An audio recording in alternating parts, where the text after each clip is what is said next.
The day the aliens came to Earth changed everything.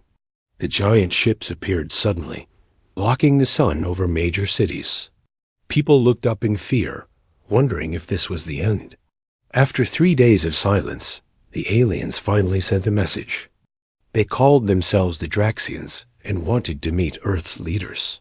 Susan Miller never expected to be part of humanity's first contact team. She was just a scientist who studied spiders.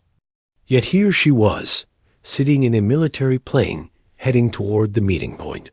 Susan checked her special case again. Inside was her prized research specimen, a Brazilian wandering spider. These small brown spiders were among the most venomous creatures on Earth. She hoped sharing Earth's unique life forms might interest the aliens. "Nervous?" asked Peter Jones, a captain in the Earth Defense Force, who sat next to her.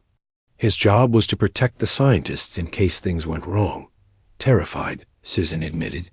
"I study spiders, not aliens." Peter smiled. "Just think of them as very big bugs." The plane landed at a newly built platform where the meeting would happen. 6 other scientists joined Susan and Peter, each bringing examples of Earth's achievements. One had music recordings, another had art, and others brought technology samples. Susan was the only one who brought a living creature. The alien ship opened, and the Draxians emerged. Susan gasped. They were enormous, standing nearly 10 feet tall, with 4 arms and hard shells like insects. Their heads had strange moving parts around their mouths that clicked when they spoke. Their translator devices made their words sound metallic and cold. "We welcome Earth representatives," said the lead alien. "I am Commander Vrakthur of the Draxian Empire. We rule 57 planets across your galaxy. We have come to decide if your world deserves to join us or serve us." The human diplomat stepped forward. "We hope for friendship between our peoples. We've brought examples of our culture and life on Earth to share with you." The aliens agreed to look at the human offerings. They seemed mildly interested in the music and technology, though they mentioned having more advanced versions. Then it was Susan's turn. She stepped forward with her case, feeling very small next to the towering aliens. "I'm Dr. Susan Miller, and I study the diverse life forms of Earth. This is one of our most remarkable small predators." She carefully opened the clear case to reveal the spider. It was small enough to fit on a human palm, brown with tiny hairs, and 8 legs. The spider moved slightly, revealing its reddish mouthparts. For a moment, there was silence, and a strange rumbling sound filled the room. The aliens were laughing. Commander Vrakthur leaned down, his massive face near the case. "This tiny thing is what you consider a predator?" The translator couldn't fully capture the mockery in his voice, but his body language made it clear. "This spider is actually quite dangerous," Susan explained. "Its venom can kill." Before she could finish, Vrakthur slammed one of his 4 hands down on the table. "On our world, we respect strength and size. Our smallest predators are larger than your human children." He reached toward the case with one clawed finger. Susan tried to stop him, but Peter held her back, afraid of causing an incident. The alien casually crushed the display case, smashing it completely. "Your planet seems full of weak creatures," Vrakthur said. "If this is your idea of dangerous, perhaps your species is too fragile to be worth our time." The other aliens made clicking sounds that their translators didn't convert. Susan realized they were laughing again. The head diplomat tried to salvage the situation. "Our planet has many impressive qualities beyond just physical strength." Vrakthur raised a hand to silence him. "We will review all we have seen and make our decision about Earth's status. Return to your leaders and await our judgment." The meeting ended abruptly. The human team was escorted back to their plane in uncomfortable silence. Once they were airborne, everyone started talking at once. "That went terribly," said the art. Expert. They weren't impressed by anything, added the technology specialist.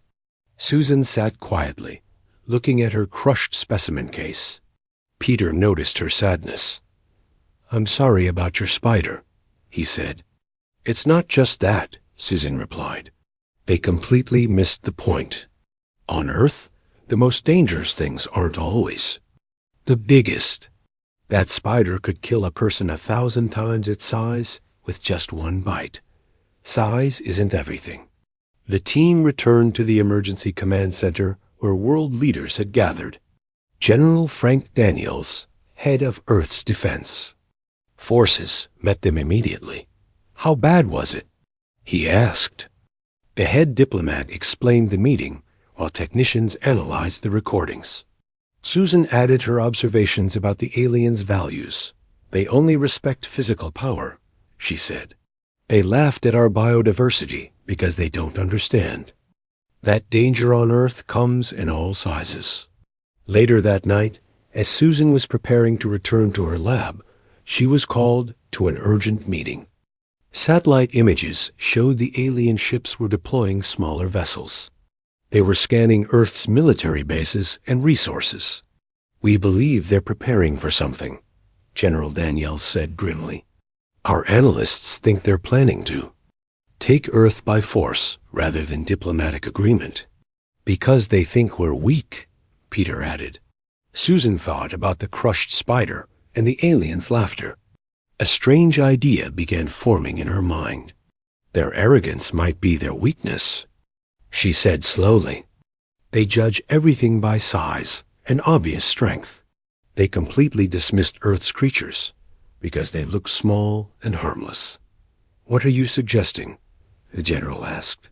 Susan looked up at the satellite images of the massive alien ships. They mocked what they didn't understand. "Maybe that's our advantage." 3 weeks passed with growing tension. The aliens had stopped all communication. Military forces worldwide were on high alert. Scientists worked frantically to learn more about the Draxians from the brief contact. Susan had returned to her lab, but instead of her usual research, she was working on something new. She studied the biological samples collected from the alien meeting site, small skin flakes, breath particles captured by sensors, anything that might reveal more about Draxian biology. When the aliens finally contacted Earth again, it wasn't for peace. It was a challenge. The message was broadcast worldwide. Earth would become a resource planet for the Draxian Empire unless humans could prove their worth. The aliens demanded a combat trial between champions. If Earth's champion could defeat the Draxian warrior, Earth would remain independent. If not, immediate surrender was expected. They showed images of their champion, a monster named Gromlek, who stood 12 feet tall with armor that looked impenetrable. Military experts gave humans zero chance of winning in direct combat. Susan watched the broadcast and made a decision. She picked up her phone and called General Daniels. I know how we can beat them," she said. "They're still laughing at us. Let's use that against them." General Daniels leaned forward in his chair, looking at Susan with tired eyes. The war room under the Pentagon was filled with military officers and scientists trying to find a way to defeat the alien champion. "You have 1 minute to explain." "Your idea, Dr. Miller," he said. Susan placed her research tablet on the table. "The Draxians value size and strength above all. They laughed at our spider because it was small, but that's exactly why we might win." She pulled up images of the Brazilian wandering spider. "This tiny creature has venom that can kill creatures thousands of times its size. The Draxians don't understand what makes Earth's predators truly dangerous." Peter Jones, who had been invited to the meeting because of his first-hand experience with the aliens, nodded slowly. "They judge everything by appearance." "Exactly," Susan continued.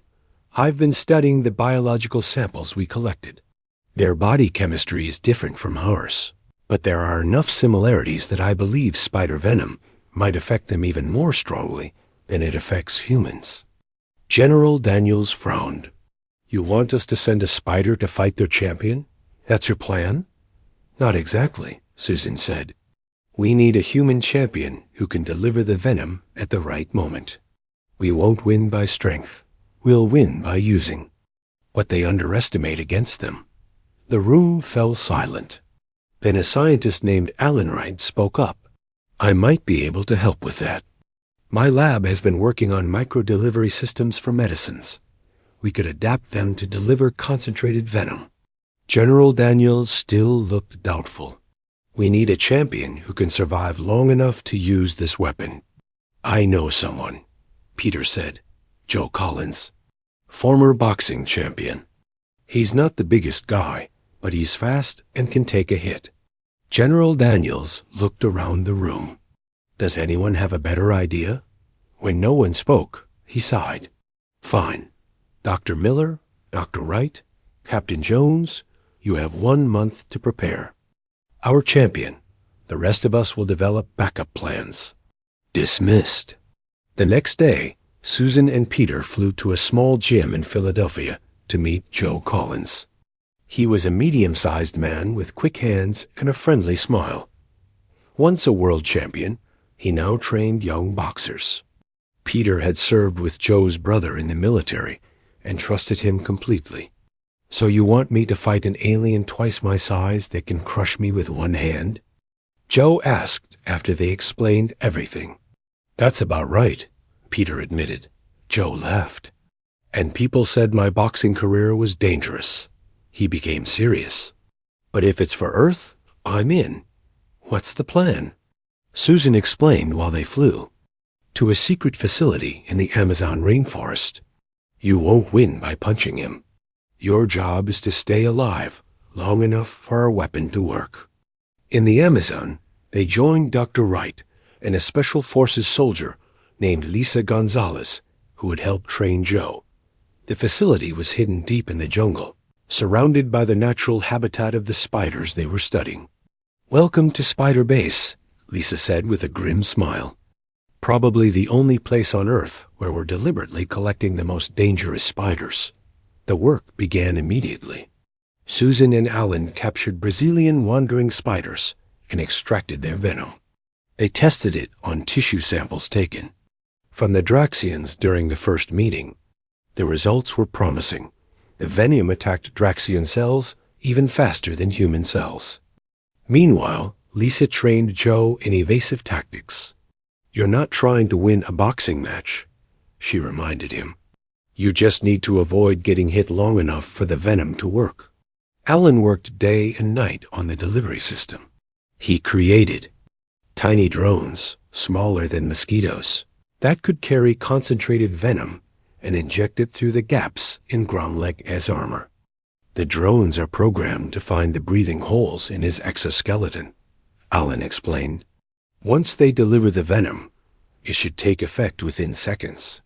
2 weeks into their training, they received word that Draxian observers were coming to inspect Earth's champion. The aliens wanted to make sure humans weren't planning to use advanced weapons. They expect us to cheat, Peter said. They don't believe we could win fairly. When the Draxian observers arrived, they towered over everyone at the facility. They scanned Joe with strange devices and laughed at his size. This is your champion? One of them asked. He is smaller than Gromlek-S arm. Joe smiled calmly. Big things come in small packages on Earth. The observers searched the facility, but found nothing suspicious. The micro-drones were hidden inside what looked like ceremonial gauntlets, special fighting gloves that Joe would wear during the combat. The aliens approved them as primitive armor allowed by the rules. After the observers left, the team worked even harder. Susan refined the venom formula, making it more potent. Alan improved the drones to make them faster. Lisa pushed Joe to his limits in training. You'll only get one chance, she told him. If you miss, Earth falls. 3 days before the combat, a message arrived from Gromlek himself. The alien Champion had seen videos of Joe training and sent his response. I will make your defeat quick, as crushing insects is beneath my status. Joe read the message and looked at Susan. He still doesn't get it, does he? On Earth, the insects are often the most dangerous things around. The night before they were scheduled to leave for the combat arena on the moon, Susan couldn't sleep. She walked outside the facility and looked up at the stars. Peter found her there. Worried? He asked. Terrified, she admitted. What if? I'm wrong? What if the venom doesn't work on him? Peter stood beside her. Then we tried our best. But I believe in your crazy spider plan. Susan smiled slightly. The first time we met, you told me to think of the aliens as very big bugs. That turned out to be more accurate than you knew. Life is full of surprises, Peter said. Maybe tomorrow will surprise them. The next morning, they boarded a special spacecraft that would take them to the moon. The arena had been built in a large crater with air barriers to create a breathable environment. Thousands of Draxian warriors watched from ships in orbit, while billions of humans watched the broadcast from Earth. Joe stood in the preparation chamber, wearing the special gauntlets containing the micro-drones and venom. Susan checked the delivery system one last time. Remember, she said, you need to get close enough for the drones to reach his breathing holes. They're on his neck. And sides, Joe nodded. Get close, stay alive, release the drones. Got it. The whole planet is counting on you. General Daniels said over the video link from Earth. Joe smiled. No pressure, right? The doors to the arena opened. Joe looked out at the dusty lunar surface where Gromlik waited. The alien champion was even more terrifying in person. 12 feet of armored muscle, holding a warhammer that could shatter concrete. For Earth, Joe said quietly, and stepped into the arena. The lunar surface felt strange under Joe's feet.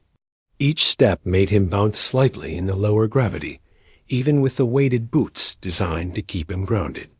Across the arena, Gromlik waited. The alien champion looked even more massive. Up close, his armor gleaming under the bright lights. Susan, Peter, Alan, and Lisa watched nervously from a small viewing area.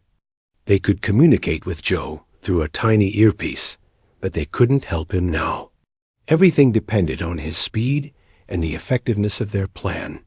Remember, Susan whispered into the microphone, you don't need to win the fight. You just need to get close enough for the drones to work. Got it, Joe replied softly. Though I doubt our big friend over there plans to make that easy. A booming voice announced the start of the combat in both human and Draxian languages. The rules were simple. Fight until one champion couldn't continue. No outside help was allowed, but each fighter could use the weapons and armor they brought with them. Gromlik raised his massive warhammer and let out a roar that echoed through the arena. I will crush you quickly, human. Your planet will serve us well. Joe didn't respond. He focused on watching Gromlik's movements, studying how the giant alien shifted his weight. The boxing champion had spent his career learning to read opponents, and while this one was unlike any he'd faced before, some principles remained the same. The alien charged suddenly, swinging the hammer in a wide arc. Joe waited until the last moment, then ducked and rolled away. The hammer crashed into the ground where he had been standing, sending moon dust flying everywhere. First rule of boxing. Joe muttered to himself, Don't get hit. Gromlik seemed surprised by Joe's speed. The alien had clearly expected to end the fight with one blow. He growled and attacked again, this time with a series of quicker strikes. Joe dodged each one, using the lower gravity to make longer jumps than would be possible on Earth. He's fast for something so big, Joe said into his microphone as he narrowly avoided another strike. The gauntlets are ready whenever you get the chance, Alan replied. Just get close enough and press both wrists together to release the drones. Joe continued to evade Gromlech's attacks, but he couldn't find an opening to get close. The alien kept him at a distance with the long hammer. After several minutes of this, Joe began to tire. Even with the lower gravity, constantly jumping and dodging was exhausting. Gromlech noticed Joe's slowing movements and laughed. "Getting tired, little human? You cannot win by running away." The alien was right. Joe needed a new approach. He remembered something Lisa had taught him during training. Sometimes you have to take a hit to give one. Taking a deep breath, Joe changed tactics. Instead of backing away from the next attack, he moved toward it, ducking under the hammer and rolling directly toward Gromlech's legs. The sudden change confused the alien, who tried to step back but wasn't quick enough. Joe managed to grab onto one of Gromlech's lower legs. The alien roared and tried to shake him off, but Joe held tight, climbing up the armored body like a mountaineer. Gromlech dropped his hammer and used all 4 arms to try to grab the human, but Joe kept moving, staying just out of reach. "I'm on him," Joe gasped into his microphone.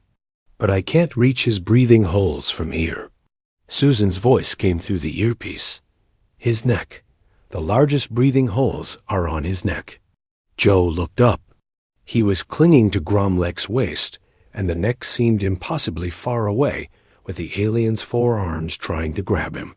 He would need to climb higher, right into those grasping hands. "This is going to hurt," Joe muttered, and began to climb. Higher. Gromlech finally caught him with one massive hand, squeezing hard enough to make Joe gasp in pain. The alien pulled Joe away from his body, holding him up to his face like a small toy. "Your effort was amusing, human," Gromlech said, his alien breath hot on Joe's face. "But now it ends." Joe struggled to breathe as the giant hand squeezed tighter. But through the pain, he realized something important. He was exactly where he needed to be. The alien's breathing holes were just inches away, visible as small slits in the armored neck. With his arms still free, Joe pressed his wrists together.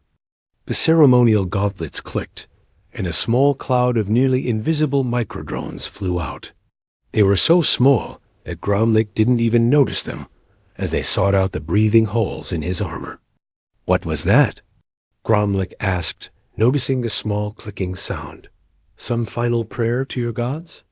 Joe managed a painful smile. "Just saying hello from Earth's spiders." For a moment, nothing happened. Joe worried that the drones had failed or that the venom wasn't working. Then Gromlech's grip suddenly loosened. The alien's 4 arms began to twitch strangely. His yellow eyes widened in confusion. What is happening?" Gromlech's voice sounded strained. Joe fell to the ground as the alien released him completely. He rolled away, watching as Gromlech staggered backward. The mighty warrior's legs began to shake, and his breathing became rapid and shallow. "The venom affects their nervous system even faster than we predicted," Susan said excitedly through the earpiece. "It's working." Gromlech tried to speak, but only managed a strangled sound. His 4 arms jerked wildly, no longer under his control. The mighty alien fell to his knees, then collapsed completely onto the lunar surface. The arena went completely silent. Thousands of Draxian warriors watching from their ships couldn't believe what they were seeing. Their undefeated champion was lying helpless, his body convulsing from the spider venom attacking his system. Joe approached cautiously, ready to jump away if Gromlech recovered. But the alien only grew weaker by the second. His breathing became more labored, and his movements less coordinated. "Your species ... Gromlech managed to gasp. ... How?" Joe knelt beside the fallen champion. "On Earth, the smallest creatures are often the deadliest. That tiny spider you laughed at? Its venom just defeated you." A panel of Draxian officials rushed into the arena, surrounding their fallen champion. Medical workers tried to help Gromlech, but they had no experience with Earth's toxins. The combat was clearly over. Earth's champion was still standing, while the Draxian could no longer fight. Susan, Peter, Alan, and Lisa joined Joe in the arena.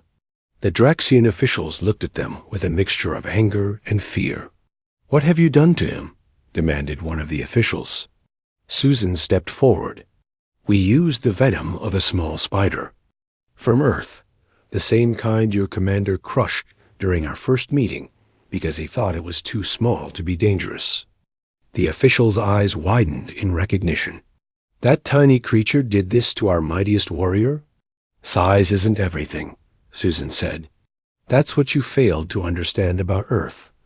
Our planet's deadliest weapons often come in the smallest packages." The Draxians conferred among themselves, clearly shaken by what had happened. Their undefeated champion had been brought down not by strength or technology, but by the venom of a creature they had mocked. Finally, the lead official turned to the humans. "The combat is over. By our laws, Earth has won its independence." The announcement was broadcast to both the Draxian fleet and to Earth. Cheers erupted from billions of humans, watching around the world. Against all odds, humanity had defended its planet using the very thing the aliens had ridiculed. As Joe was helped back to their ship, exhausted but victorious, he looked at Susan. "Your spider plan actually worked," Susan smiled. "I think we've given them something new to think about."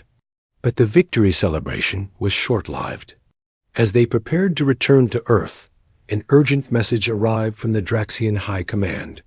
They wanted an immediate meeting with Earth's representatives, especially the spider scientist. The Draxian mothership was even more intimidating from the inside.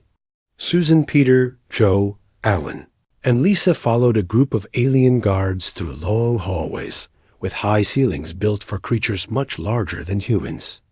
General Daniels had joined them for this critical meeting, representing Earth's military leadership.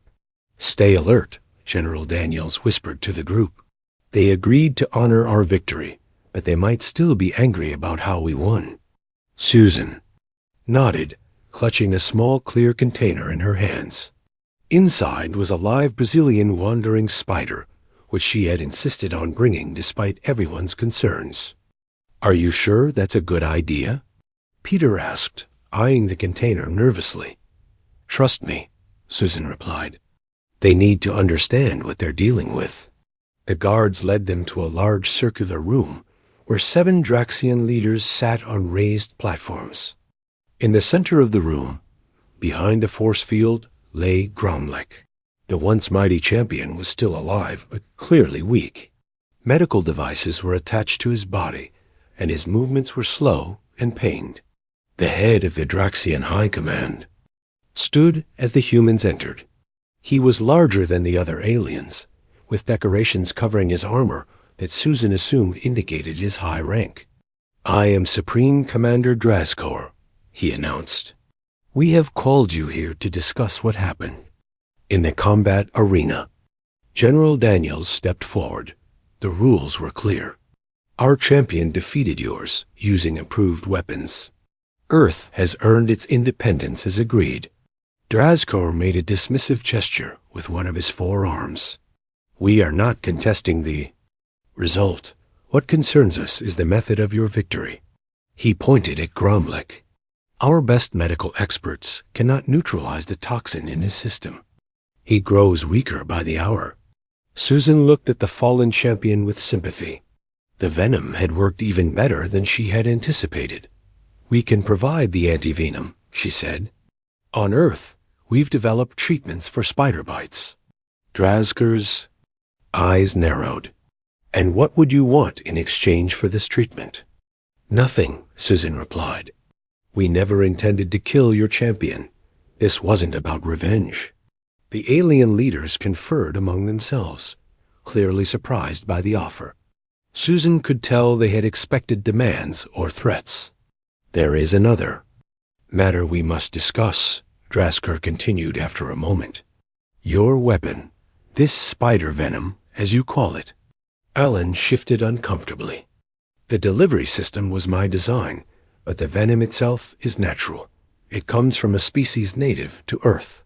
Show them, Susan said, holding up the container with the spider. The Draxian leaders leaned forward to look at the small brown creature.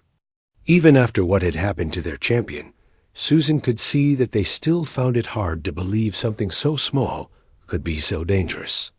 This tiny arachnid, Susan explained, evolved over millions of years on Earth to be an efficient predator. Its venom can kill creatures thousands of times its size, and it's just one of many venomous species on our planet. You have more such creatures?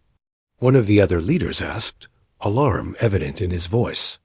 Hundreds, Susan replied. Spiders, snakes, insects, plants, even some bacteria and fungi. Earth's evolution favored efficiency over size. Our planet taught its creatures to kill with chemistry rather than strength. The Draxians looked at each other with what Susan recognized as concern. She placed the spider container on a table where they could all see it. The Brazilian wandering spider isn't even our most venomous creature, she continued. We have box jellyfish that can kill a human in minutes. Poison dart frogs small enough to sit on your fingertip but deadly to touch. Cone snails that hunt fish with harpoons filled with toxins for which there are no antidotes. As she spoke, Susan could see the realization dawning on the alien leaders. Earth wasn't just home to one dangerous little spider. It was a planet filled with deadly creatures that the Draxians had completely underestimated. Drazko rose to his full height. You are telling us that your entire planet is covered with biological weapons? Not weapons, Susan corrected him.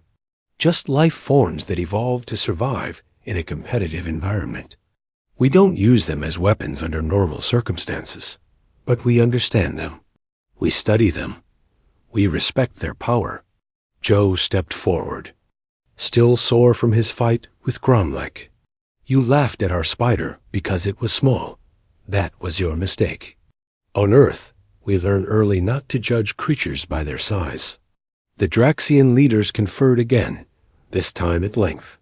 The humans waited, unsure what would happen next. Finally, Drazker addressed them again. We have misjudged your planet and your species, he admitted. We assumed that because you were physically weaker than us, you posed no threat. We now see that was an error. Peter glanced at Susan with a small smile. The aliens were finally understanding. We request two things, Drazker continued. First, the antivenom to help our champion. Second, a new agreement between our peoples. Not one of conquest, but of cautious alliance. General Daniels looked surprised. Alliance? Just hours ago, you were planning to take our planet by force. That was before we understood the true nature of Earth, Drazko replied. Your world harbors dangers we never anticipated. It would be wiser to have humans as allies than as enemies. Susan handed over a small vial to one of the medical staff. This is the antivenom. It should neutralize the toxin, though recovery will take time. The Draxian took it carefully, as if handling something extremely dangerous. As for an alliance, General Daniels said, we would need to discuss terms with all of Earth's nations. But I believe most humans would prefer peace to conflict. Drazker made a gesture that Susan interpreted as agreement. We can offer technological exchange, access to interstellar travel, protection from other spacefaring species who might not be as reasonable as we are. And what would you want in return? Lisa asked suspiciously. Knowledge, Drazker replied, looking at the spider in its container. Understanding of your world's biological defenses. Not to use as weapons, but to protect ourselves in our future encounters with your species. Susan considered this. I think that's something we could share, with proper safeguards. The meeting continued for several more hours as they discussed the outline of a potential alliance. By the time the humans prepared to return to Earth, The Draxian medical team reported that Gromlek was responding to the antivenom. He would survive, though he might never fight again. As they walked back to their ship, Peter moved beside Susan. "You know what just happened, right?" Susan looked up at him questioningly. "You just turned Earth from a target into a respected power in one day," he said. "And you did it with a spider that fits in the palm of your hand." Susan smiled. Sometimes the smallest things make the biggest difference. When they returned to Earth, they were greeted as heroes. News of the combat victory had already spread worldwide, and the subsequent negotiations with the Draxians were seen as an even greater success. Within weeks, preparations were being made for the first official diplomatic mission to the Draxian homeworld. 6 months had passed since the historic victory over Gromlek. Earth had changed in ways no one could have imagined before the Draxians arrived. Humanity was now part of a larger galactic community, with Draxian technology helping to solve many of Earth's problems. The first interstellar ship built with alien assistance was nearly complete, promising to take humans beyond their solar system for the first time. Susan Miller stood in her new laboratory, much larger and better equipped than her old one. As Earth's leading expert on the biological aspects of the Draxian Alliance, she had been given resources beyond her wildest dreams. Her research team now included scientists from around the world, all studying the unique relationship between Earth's creatures and alien biology. Peter Jones entered the lab, wearing the uniform of the newly formed Earth Defense Space Force. "Ready for the big day?" he asked. Susan smiled. "As ready as I'll ever be. I never thought I'd be an ambassador to an alien planet." Today was the day Susan would travel to the Draxian homeworld as part of the first official Earth delegation. She would be presenting her research on Earth's venomous creatures to the Draxian Science Council, helping them understand the biology that had so surprised them. "Joe and Lisa are already at the launch site," Peter said. "Alan is doing final checks on the communication systems. General Daniels wants us there in an hour." Susan nodded and carefully packed her specimens. She had selected a variety of preserved venomous creatures to show the Draxians, all safely contained and neutralized. No live specimens this time. That lesson had been learned. As they drove to the launch site, they passed crowds of people gathered to watch the historic departure. Many held signs thanking the team that had saved Earth from becoming just another conquered planet in the Draxian Empire. "It still feels strange," Susan said, looking at the crowds. "All of this because of a spider," Peter laughed. "Not just the spider. It was your understanding of it that made the difference. You saw value in something others dismissed." At the launch site, they joined the rest of the team. Joe Collins had recovered fully from his combat with Gromlek and had become something of a celebrity. He still trained boxers, but now he also helped prepare astronauts for the physical challenges of space travel. Lisa Gonzalez had been promoted to lead Earth's new security protocols for interspecies meetings. Her experience with the Draxians had proven invaluable as more alien species made contact with Earth, curious about the planet that had stood up to the mighty Draxian Empire. Alan Wright's micro-drone technology had revolutionized medicine, allowing for targeted delivery of treatments throughout the body. He was now working on adapting Draxian technology to improve his designs even further. General Daniels greeted them at the ship, a sleek vessel that combined Earth and Draxian engineering. "Everyone ready?" he asked. "The Draxians are expecting us in 12 hours. Their science council is eager to hear Dr. Miller's presentation." As they boarded the ship, a familiar figure waited inside. Gromlek, the former champion of the Draxians, stood in the main cabin. He was still impressive in size, but his stance was different now, less aggressive, more thoughtful. The defeat had changed him, as had his near-death experience. "Welcome," he said, his voice now translated perfectly by the improved communication systems. "I will be your guide on my homeworld." Susan approached him without fear. "How are you feeling? Any lasting effects from the venom?" Gromlek made a gesture that they had learned was a Draxian sign of respect. "I am recovered, thanks to your antivenom. The experience has taught me much about underestimating other species." The journey to the Draxian homeworld took less than a day with their advanced propulsion system. As they approached the planet, Susan stared out the viewport in wonder. The alien world was beautiful in its own way, with massive mountain ranges and deep purple oceans. The Draxian capital city was built on a scale that made human cities look like toys. Everything was designed for beings much larger than humans, with towering structures and wide streets. As they landed, Susan saw crowds of Draxians gathered to see the humans. Unlike before, there was no mocking laughter, only curious observation. Supreme Commander Drazkor himself met them at the landing area. "Welcome to Draxus Prime," he said. "Your visit marks a new chapter in our shared history." The humans were taken to a grand building where the Science Council waited. Susan felt nervous as she prepared to give her presentation, but Peter gave her an encouraging nod. She stepped forward and activated the holographic display they had prepared. Images of Earth's most venomous creatures appeared: spiders, snakes, frogs, and many others, each with detailed information about their toxins and effects. "Members of the Science Council," Susan began, "I come to share knowledge about Earth's evolutionary path and the remarkable defenses our planet's creatures have developed."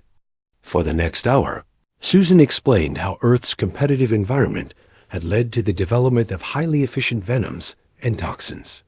The Draxian scientists listened with fascination, asking detailed questions that showed their genuine interest. "On your world, size and strength determine survival," Susan concluded. "On ours, adaptation and efficiency often prove more valuable. Different paths, but both successful." After the presentation, Drazkor approached Susan. "Your knowledge has changed how we view the galaxy," he said. "We have always judged species by their physical strength. Now we understand there are many forms of power." The Supreme Commander led them to a balcony overlooking the city. In the distance, they could see ships arriving from other star systems. "News of what happened has spread," Drazkor explained. "Other species want to learn about Earth now. They are curious about the planet with the tiny deadly creatures and the humans who understand them." Susan felt a sense of pride. Earth was no longer seen as a primitive world to be conquered, but as a place of unique value with much to contribute to galactic knowledge. That evening, during a formal dinner with Draxian leaders, Gromlek approached Susan with a small container. Inside was an intricate metal sculpture of a Brazilian wandering spider, perfectly detailed and beautiful in its own way. "A gift," he said, "to honor the creature that taught me humility." Susan accepted it with a smile, and a reminder that sometimes the smallest things can make the biggest difference. As the humans prepared to return to Earth the next day, Peter found Susan looking out at the alien world from their quarters. "Thinking about spiders?" he asked with a smile. "Thinking about perspectives," she replied. 6 months ago, the Draxians saw us as weak because we were small. Now they see us as valuable allies because we understand things they don't." Peter nodded. "The galaxy is a big place. There's room for all kinds of strength." Susan looked at the spider sculpture Gromlek had given her. "I wonder what other lessons we'll learn as we explore further." "Whenever they are," Peter said. "I'm glad you'll be there to help us understand them." Susan smiled as she watched the alien sun setting over the horizon of a world humans had never expected to visit. The Draxians had come to Earth looking for conquest, but found respect instead. All because they had laughed at a tiny spider, not understanding that on Earth, size had never been the true measure of danger.